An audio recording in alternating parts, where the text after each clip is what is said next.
Olá, querido, eu sou o pastor Marcelo e vou estar com você nesta jornada, na nossa matéria Realidades da Nova Criação. É um prazer estar com você, é um prazer chegar até você, levando a palavra do Senhor. E eu quero te convidar a você preparar o seu coração, pegar seu caderno, pegar sua Bíblia, para que você possa acompanhar, escrever aquilo que o Senhor pode falar ao seu coração. E vamos iniciar com o texto. O texto em 2 Coríntios, capítulo 5, versículo 17, diz o seguinte: disse que todas as coisas, Jesus fez todas as coisas novas, coisas velhas já passaram e eis que se fez tudo novo. E nessa matéria, nós vamos passar a entender um pouco mais o que é uma realidade da nova criação. O que é a nova criação? E para isso nós vamos precisar entender alguns princípios que vão esclarecer, vão trazer revelação, vão trazer entendimento, para que a gente possa realmente compreender essa nova realidade de vida que nós temos com Jesus.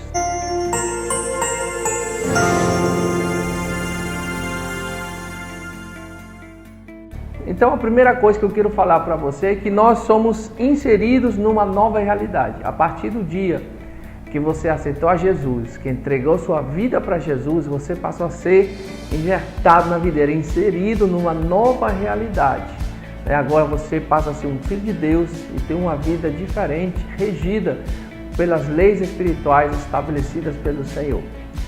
Escute só, nós somos transportados, fomos transportados das trevas para a luz, das trevas para a luz do Filho do seu amor. Isso é muito importante, entender de que nós éramos escravos do inimigo, escravos do diabo, e nós fomos levados, transportados das trevas por império do Filho do amor de Deus, que é Jesus Cristo. Então, quando nós guardamos essas verdades, a gente passa a entender que nós estamos vivendo sobre outras leis. Vivíamos antigamente sobre leis carnais, agora a gente vive sobre leis espirituais. E eu anotei algumas coisas aqui, eu quero compartilhar com você. Olha só, quando a gente conhece as verdades espirituais, a gente passa a compreender, desfrutar aquilo que o Senhor tem para nós. Essa vida abundante que a gente tanto fala. Isso está nessa nova realidade, dessa nova criatura sendo formada aqui e também no seu coração. Mas por que conhecer a nova realidade? Você já se fez a pergunta? Por que conhecer essa nova realidade? Ser nova criatura, queridos, é o princípio de tudo no reino de Deus. Não dá para dizer que é parte do reino de Deus se você não é uma nova criatura. Não posso dizer que eu sou filho de Deus se eu não tenho reconhecido Jesus como meu Salvador e o meu Senhor. Então, essa é a porta de entrada para o reino de Deus. Eu sou nova criatura, então eu faço parte do reino do Senhor. E Jesus teve uma conversa com Nicodemos e disse para ele que não nascer de novo não pode ver o reino de Deus. Isso está em João capítulo 3, versículo 3. Eles tiveram uma conversa e Jesus disse: você não vai poder ver o reino de Deus se você não nascer de novo. Mas como nascer de novo? Nicodemos o questiona. Você pode ver isso em João capítulo 3. Nicodemos questiona Jesus: como eu, sendo já velho, posso entrar no ventre da minha mãe? Então o Senhor Jesus traz algumas declarações para ele, dizendo: olha, quem nasceu da carne é carne, e quem nasceu do Espírito é Espírito. Então, quando é que eu vou nascer espiritualmente? Mais uma vez eu vou repetir: quando eu aceito a Jesus como meu Senhor e Salvador, eu entro em uma realidade espiritual que só você vivendo, só você experimentando, vai realmente perceber e entender essa realidade. A segunda coisa, quando nós falamos de que por que nós temos que conhecer essa realidade, isso é algo vital e nos dá vida, nos dá realmente o senso de existência diante do Senhor. Nossos olhos são abertos, a gente tem a percepção espiritual de que Deus realmente é real nas nossas vidas. Quando isso acontece, Deus começa a nos revelar os nossos direitos e deveres como filhos de Deus. Guarde isso no seu coração. Deus nos revela nossos direitos e deveres. Mas aonde, pastor Marcelo? eles são revelados na Escritura, na Palavra de Deus. Você vai descobrindo, vou citar alguns textos aqui. Não tem como repetir ou ler todos os textos que eu vou citar, mas você vai anotar, você vai pegar sua Bíblia, você vai conferir e vai ler esses textos, vão se impregnar no teu espírito e vão trazer entendimento e revelação. Mas para a gente entender a questão da realidade da nova criação, eu preciso caminhar um pouquinho para o passado. Preciso voltar lá atrás para entender a primeira criação. Então eu quero te convidar agora a entender um pouco mais a primeira criação. Estou falando sim de Adão, quando Deus criou o início de todas as coisas. E uma das coisas importantes para que você possa compreender o plano original de Deus para com o homem, eu preciso entender o que Deus fez com Adão, o que foi que Deus falou para ele, por que o criou, como o criou. Eu vou passar a entender e talvez vai fazer mais sentido as verdades espirituais que eu estou ouvindo agora e que você está ouvindo agora na sua caminhada. A primeira coisa que eu quero dizer para você, dentro da primeira criação, primeira coisa, Deus criou tudo com a voz de comando.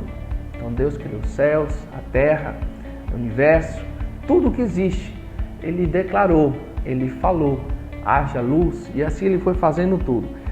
Em Gênesis capítulo 1, versículos de 1 a 3, Salmos 33, versículos 6 e 9, Hebreus 11, 3, fala que Deus fez todas as coisas pela sua palavra. Houve um comando de voz, houve uma direção, houve o haja de Deus no início da criação. E a segunda coisa, nós falamos que Deus criou o universo, né? Criou as montanhas, criou os vales e tudo isso. E a segunda coisa, Deus criou o homem. Deus criou o homem. Isso está em Gênesis 1, 26 a 27. Você vai entender que Deus faz o homem trazendo uma identificação. Como é que Deus fala nesse versículo?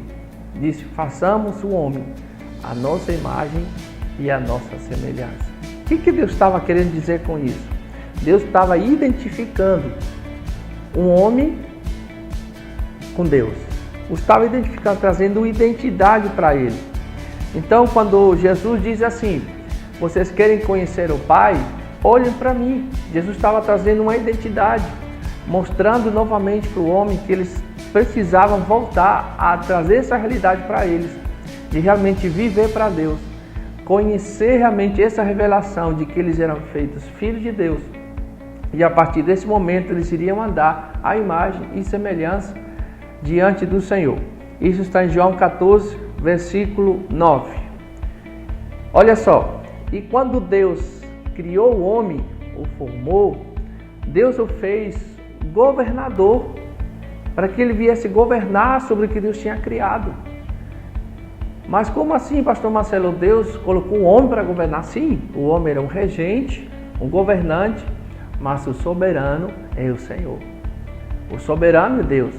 Deus é o soberano, Deus é o dono de tudo. Então Deus disse, pois você vai fazer a terra multiplicar, você vai cuidar da terra, você vai governar sobre os peixes, sobre os mares, você vai governar, você vai me representar. E isso é muito importante para entender esses princípios espirituais, entendendo primeiro os físicos que nós vemos em Gênesis, tá certo? Então é importante guardar essas anotações e esses princípios. A terceira coisa é que a natureza do homem, ela é tríplice, certo? Deus cria o homem com a natureza tríplice. O que quer dizer isso? O que significa isso? É que Deus cria o homem, né? O fez espírito, alma e corpo. Isso também vai nos trazer entendimento. João capítulo 4, versículo 24, Gênesis 2, versículo 7, fala com muita clareza, né? Nos mostrando através da palavra de que o homem é um espírito, tem uma alma e habita no corpo, tá certo? Então, cada parte do homem, como Deus a constituiu, né? Deus formou o homem ali, colocou nele o espírito de vida, né? Deus soprou nas narinas e deu também uma alma, disse, foi uma alma vivente. E a gente vai explicar brevemente o que isso significa, ou de que forma a gente pode entender a composição do homem na primeira criação, certo? Então a primeira coisa é, Deus fez o homem um espírito. O homem é um espírito que tem uma alma e habita no corpo. A primeira coisa, quando falamos, mas o que acontece na parte espiritual? Cada uma dessas três partes do homem tem uma voz. Cada uma dessas três partes do homem, ela deseja algo, ela procura algo, né? Elas têm vontades. Então, a primeira é a parte espiritual, é a parte da consciência, né? Onde o homem se conecta com Deus, no nosso espírito. Quando Deus fala com você, você tem a paz, Deus está falando comigo, você tem aquela sensação lá dentro, Deus está falando no seu espírito. A segunda coisa é a alma, que nós falamos de razão, né? É o contato do homem com a intelectualidade, tá certo? E o terceiro corpo, que são os sentidos, né? O contato do homem com o mundo físico. Então Deus o criou assim, dessa forma. E você pode comprovar isso nesses textos aqui. 1 Tessalonicenses 5, 23. 2 Coríntios 4, 16. Vamos avançando mais um pouco. Logo eu vou ler alguns textos para vocês. Mas quando a gente fala do espírito do homem, o espírito humano, quando a Bíblia fala e diz o espírito humano ou o homem interior, ele está se referindo ao homem como um ser espiritual. Sempre que você olhar e ler na Escritura, você vai perceber que ele está se referindo a um homem espiritual. Então, quando a gente aceita Jesus como Senhor e Salvador, é no nosso espírito, é ali que a gente recebe a salvação. E a gente pode ter certeza disso, porque parece que quando a gente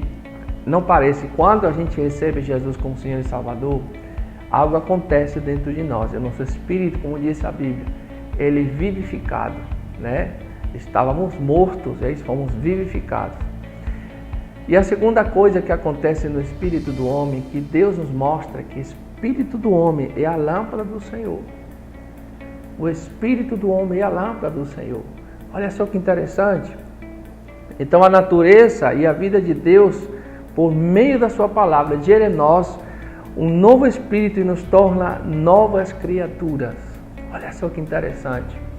Então nós estamos caminhando, né? Deus nos formou, Deus fez o homem, a nova criatura, mas Deus vai dando uma modelagem a cada uma dessas áreas, para que o homem possa avançar e se multiplicar. E falando um pouquinho da alma, novamente, né? A alma é aquela que anda em conjunto com o Espírito, né? É uma parceria, né? Quando a Bíblia fala em Hebreus capítulo 4, versículo 12, que a palavra de Deus, ela é tão forte, ela é tão penetrante, né? Ela é tão intensa, ela é tão viva, eficaz, que penetra até a divisão da alma e do Espírito. Eu não sei literalmente onde é que isso fica, mas a palavra de Deus diz que existe sim um lugar onde elas estão, né, na nossa vida, falando espiritualmente, elas estão ali em comunhão. Agora, a vida de um cristão, ela é regida pelo Espírito. O Espírito de Deus fala ao nosso espírito e a nossa alma se submete, né, como diz em Romanos capítulo 12, versículo 1.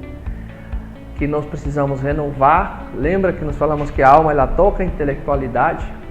Renovar a nossa mente, né? Temos que transformar-nos pela renovação da nossa mente. Está falando da alma. Então a alma, ela precisa de renovação. Como?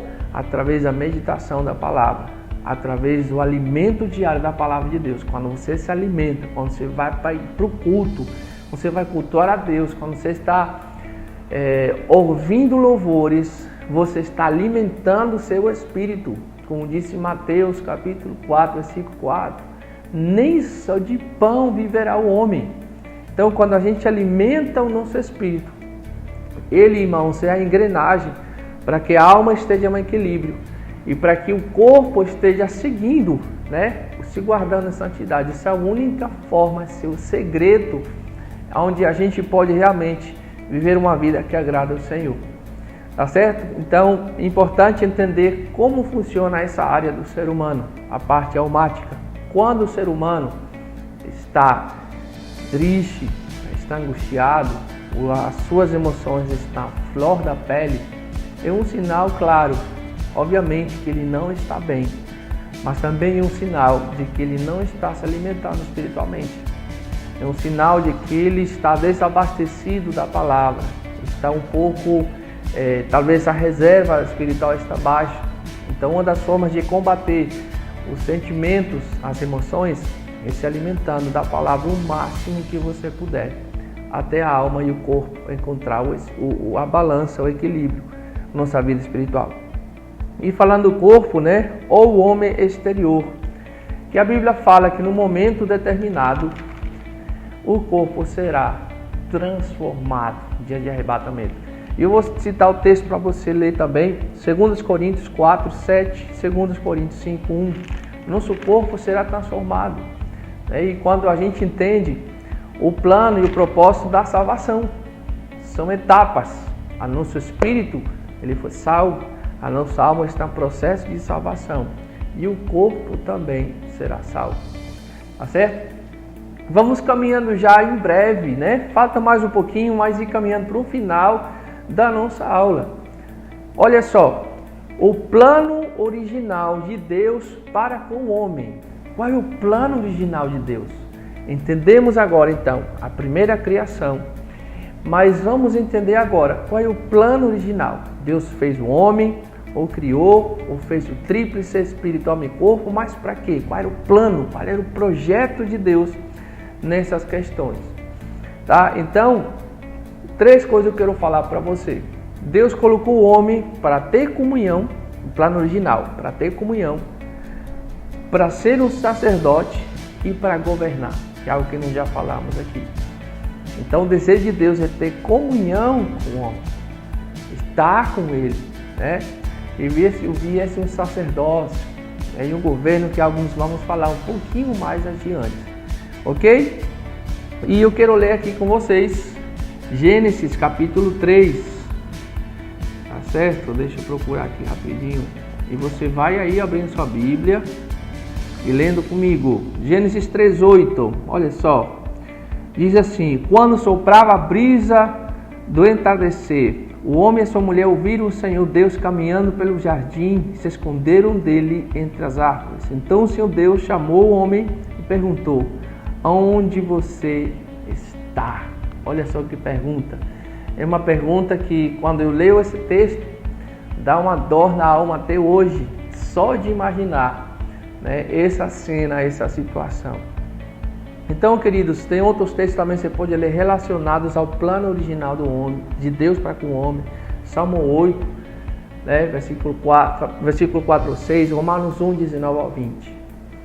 Gente, importante, o homem era o dono do mundo. Deus entregou tudo para ele. Deus entregou tudo para ele. Salmo 115, versículo 6. Deus deu a terra para o homem. Deus deu a terra para o homem. Você vê esse versículo na Bíblia. E a terra foi dada ao filho dos homens. Esse é o plano de Deus, como viesse governar. Gênesis 1, 28. Deus colocou o homem para dominar. O plano original, governo, domínio. E Salmo 8, 5 e 6 diz que Deus o fez um pouco menor, fez o homem um pouco menor do que Deus. Então o coroou de honra, né, para que ele pudesse ser o representante, cheio de glória, cuidando da criação, dominando a criação. Então imagina só, Deus fez Adão, querido, e vou falar sobre isso, mas Deus o fez um ser eterno, imortal. E ele foi criado num estado eterno.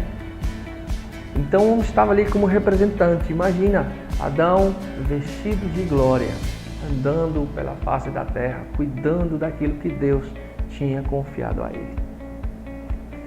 Vamos entender então o projeto de Deus na primeira criação. Como Deus formou o homem, agora como Deus, o plano de Deus original para com o homem. E a Bíblia diz que existia uma árvore da vida e do conhecimento do bem e do mal. E essas árvores, né, e naquele momento elas eles iriam determinar a vida espiritual do homem. Então essas árvores estavam ali com um propósito, elas tinham sentido, elas tinham um propósito, né? Então uma das árvores emanava a vida e a natureza de Deus para com o homem, e a outra decretava a morte e a separação de Deus.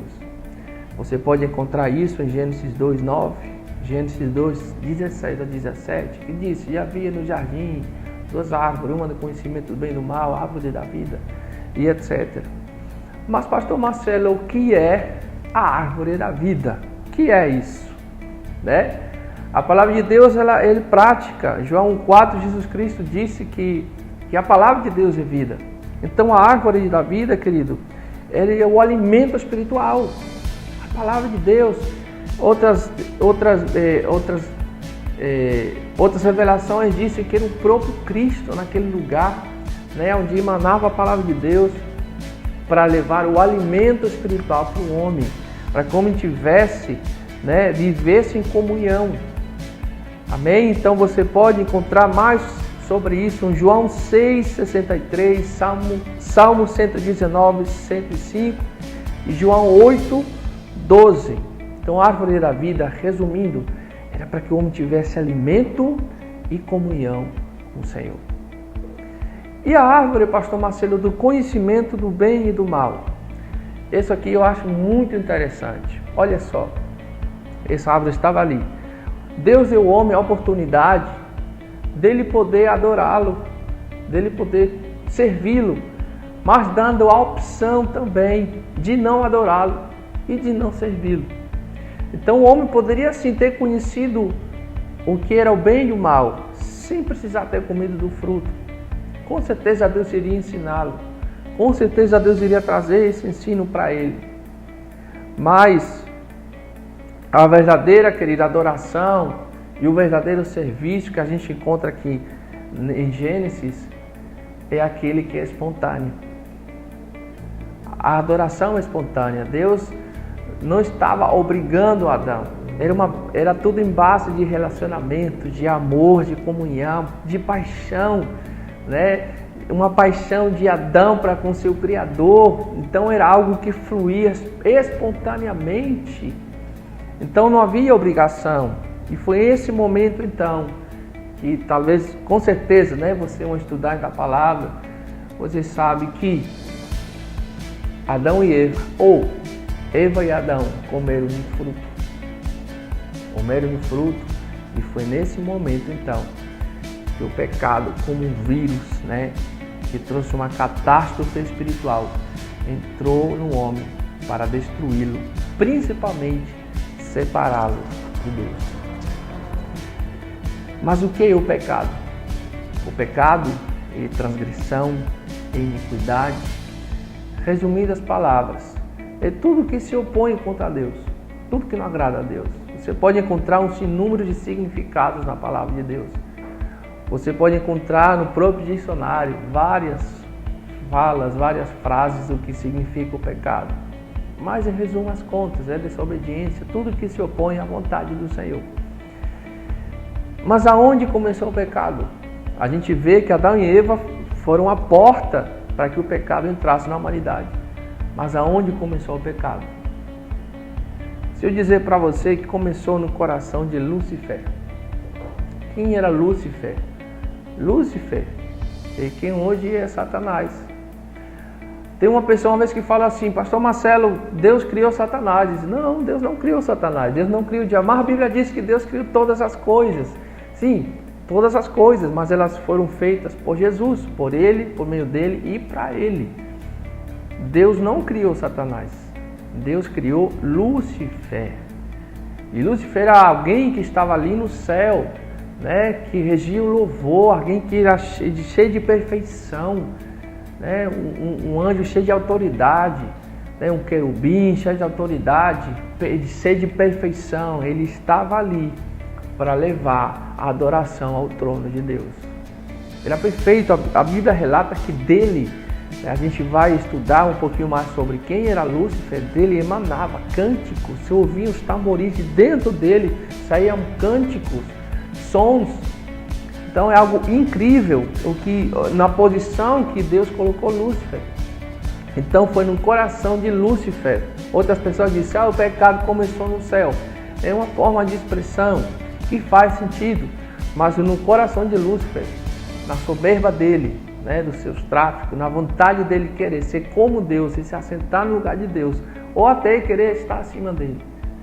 Você vai encontrar isso em Isaías 14, do 13 ao 14. Para finalizar, as consequências do pecado na vida humana são 3 coisas. A primeira, condenação, morte e maldição. Essas são as consequências do pecado na vida humana. Isso aconteceu. Condenação, porque nós ficamos numa posição de termos pecado contra Deus. Morte, porque estávamos separados de Deus e sem Deus ninguém consegue viver. E a maldição do pecado em cima, sobre nós. Por isso que a Bíblia fala que Jesus se fez pecado, se fez maldito no madeiro. O maldito todo aquele que carregou o madeiro na profecia. O Senhor Jesus se fez, Ele levou sobre si os nossos pecados, levou a condenação, levou a morte. Ele morreu, venceu a morte e também se fez maldição. A única coisa, não se esqueça, a única coisa que nos separa de Deus é o pecado. A única coisa que realmente nos separa de Deus é o pecado. Falamos consequências na vida humana, consequências para a humanidade. Quais foram as consequências para a humanidade? Eu quero ler aqui para vocês Gênesis capítulo 3, versículo 7. Você está com sua Bíblia aí para me acompanhar? Abra aí Gênesis capítulo 3, versículo de número 7 em diante. Vou ler só alguns versículos. Naquele momento, seus olhos em que eles pecaram se abriram e eles perceberam que estavam nus, por isso costuraram folhas de figueira uma às outras para se cobrirem, E o Senhor, o versículo 11, quem disse a você que estava nu? Perguntou Deus. Você comeu do fruto da árvore da vida que lhe ordenei e não comesse. E olha só a maldição que veio sobre eles. O homem respondeu, foi a mulher que me deste. Olha só a situação. O homem era o responsável, embora ele não comeu primeiro do fruto. A Bíblia diz que foi Eva. Ele botou a culpa em Eva. Aí vem uma palavra para ela. Aí ela vai e bota a culpa na serpente. E eu faço uma pergunta, que já fiz a pergunta para os amigos. Quando Eva estava comendo do fruto, aonde que Adão estava? Aonde que esse homem estava, pelo amor de Deus? O que ele estava fazendo? Então, a sentença primeiramente tinha que vir sobre ele. Então, quando a mulher disse, a serpente me enganou, respondeu a mulher, foi por isso que eu comi do fruto. E Deus começa a sentença dizendo para a serpente, uma vez que te fiz maldita você entre todos os animais domésticos e selvagens, você se arrastará sobre o próprio ventre, rastejará no pó enquanto viver. Farei que haja inimizade entre você e a mulher, e entre a sua descendência e o descendente dela, e ela ferirá a cabeça, e você ferirá o calcanhar. Aqui já está apontando para Cristo. A sentença para a mulher: farei muitas mais intensas dores à sua gravidez, e com dor darás à luz. Seu desejo será para seu marido, e ele dominará, estará acima. O homem disse, uma vez que deu ouvidos à sua mulher, e comeu da árvore cujo fruto ordenei não comesse, maldita é a terra por sua causa. Culpa do homem, por toda a vida, terá muito trabalho para tirar da terra o seu sustento. E você pode ler até os versículos mais adiante, versículo 39, 29. A maldição para a humanidade. Então é importante, o plano original de Deus estava aparentemente frustrado. Mas na próxima aula a gente vai ver como Deus tinha já aqui nessas entrelinhas, que talvez você já tenha percebido, como Deus já tinha um plano estratégico. Mas nós precisamos entender que a morte entrou no homem e nós vamos descobrir, vamos entender que tipos de morte foram esses, para que a gente possa ver verdadeiramente o real e verdadeiro sentido da nova criação. Que Deus te abençoe. Até a próxima aula.